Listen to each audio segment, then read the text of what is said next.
আমরা আজকে এই ট্রান্সফরমারটি কিন্তু এই খুঁটি থেকে নামিয়ে আরেকটি খুঁটিতে উঠাবো। তো ওই খুঁটিটা কিন্তু এই পুলের পাশেই কিন্তু আমরা দাঁড় করিয়ে নিয়েছি। এই ট্রান্সফরমারটা কিভাবে এই খুঁটিতে থেকে নামালাম এবং আরেকটি খুঁটিতে কিভাবে উঠালাম, আজকে এই ভিডিওতে সেটাই দেখানোর চেষ্টা করব। ভিডিওটি তোমরা প্রথম থেকে একদম লাস্ট পর্যন্ত দেখো। ভিডিও শেষে আমি একটি ইম্পর্টেন্ট কথা বলবো এই খুঁটি এবং ফিটিংস নিয়ে।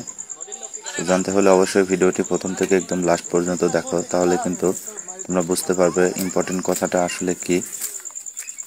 তো এই লাইনটা কিন্তু সিঙ্গেল ফেজ লাইন, যেটাকে আমরা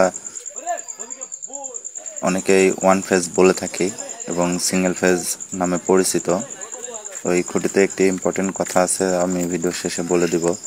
যদি সেই কথাটি যদি তোমরা কেউ জেনে থাকো এবং ফিটিংসটা যদি কেউ বুঝে থাকো, তাহলে অবশ্যই ভিডিওর কমেন্ট বক্সে আমাকে কমেন্টে জানিও।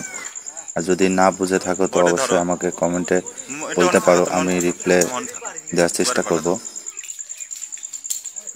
আমাদের একজন লাইনম্যান কিন্তু খুঁটিতে উঠে আছে, সে কিন্তু ট্রান্সফরমারটি খুলে কিন্তু সে নামিয়ে দিবে এবং আমরা কিন্তু রশি ধরে সেই ট্রান্সফরমারটা নামিয়ে নিব। এর পাশে একটি পোল গাড়া আছে, এই পোলে কিন্তু এই ট্রান্সফরমারটা উঠাবো। তো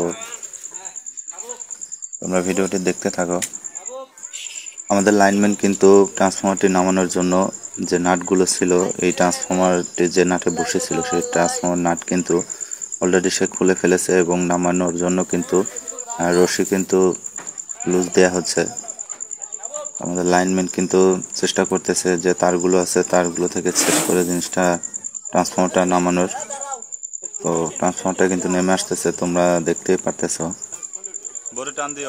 এই খুঁটির ইম্পর্টেন্ট একটি কথা যেটা, সেই কথাটা হলো যে এই লাইনটা কিন্তু সিঙ্গেল ফেজ লাইন, আর এই ট্রান্সফরমারটা যে হ্যাঙ্গারের উপর বসেছিল এই হ্যাঙ্গারটি কিন্তু আমরা মূলত 3 ফেজ লাইনের জন্য ব্যবহার করে থাকি।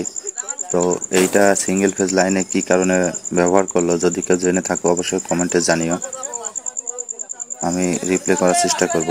তো আজকের এই ভিডিওটি এই পর্যন্তই ছিল। নেক্সট ভিডিওতে আমি উঠানোর পর্বটা দিয়ে দেবো।